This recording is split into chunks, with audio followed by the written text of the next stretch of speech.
Following his death, part of me wanted to cling to the idea that my father was ashamed of me. He once told me that we are made and born to receive love, and that our bodies internalize what happens to us as children as love, indiscriminately. If we understand ourselves to be hated, we believe hate to be love, and operate accordingly.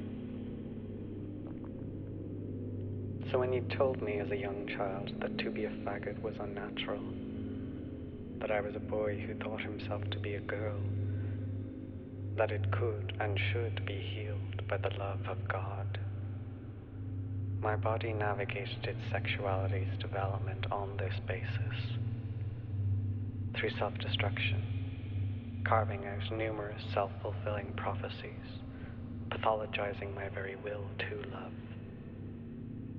And on the day I first understood myself to be attracted to other boys, I was violated by another boy.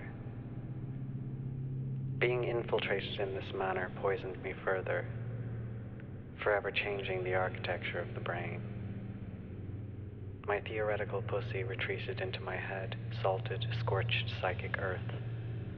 Little would go on to penetrate the invisible, grainy layer that formed around it, whose atoms rattled in specific formations so as to withhold me from every intimacy. A crop of cloudy crystals whose energy sustained it came to grow at the base of my spine, their many facets meeting, sliding and locking in the dark in the form of chronic pain, perhaps the closest I have since come to simulating affection, a facsimile of touch. My father sent me to a counseling service whose ethos matched the evangelical trappings of my household. An adult woman there convinced me that I was possessed by the demon of homosexuality and to pursue conversion therapy. We believed such things. Maybe I did want to be a girl. Maybe I was a girl, once. I don't have any particularly strong feelings about it now.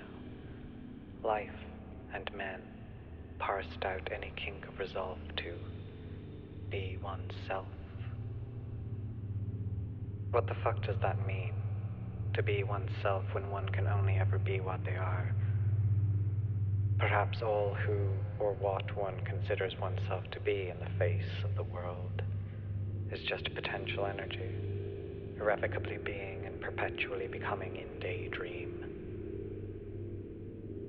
What I was amounted to what men did and did not want from me, to fuck me. They wanted to fall from the heaven of a partner, of a coherent, normative adult life, and enter the hellgate of my ass, to bloom in the dark, bask in our mutual shadow. Whatever light I did contain was evacuated more and more with each iteration. I became the other woman, if not the othered person. I thought I had lost myself when I would lose a man, when in truth, having never really had a man, I never had myself to begin with.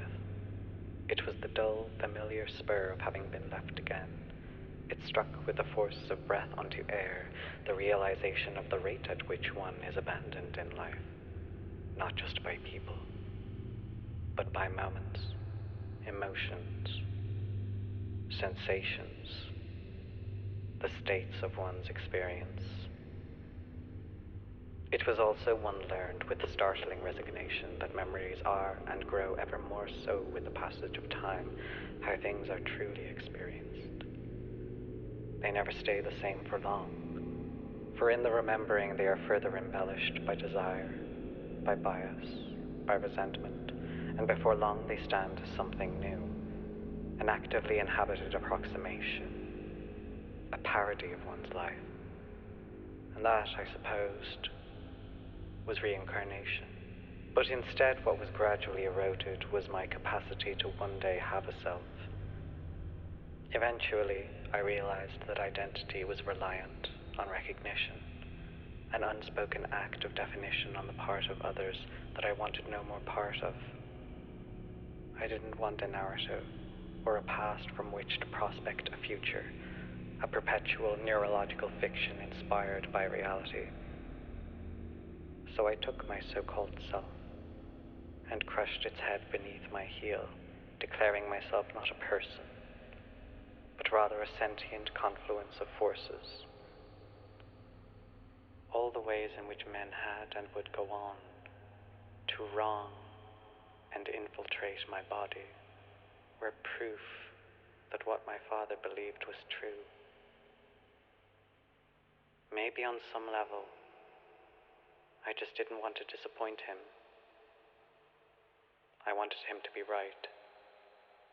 I wanted to believe that I was an abomination, so that I could know myself as I thought he knew me, so I could perhaps conceivably love myself on those familiar terms.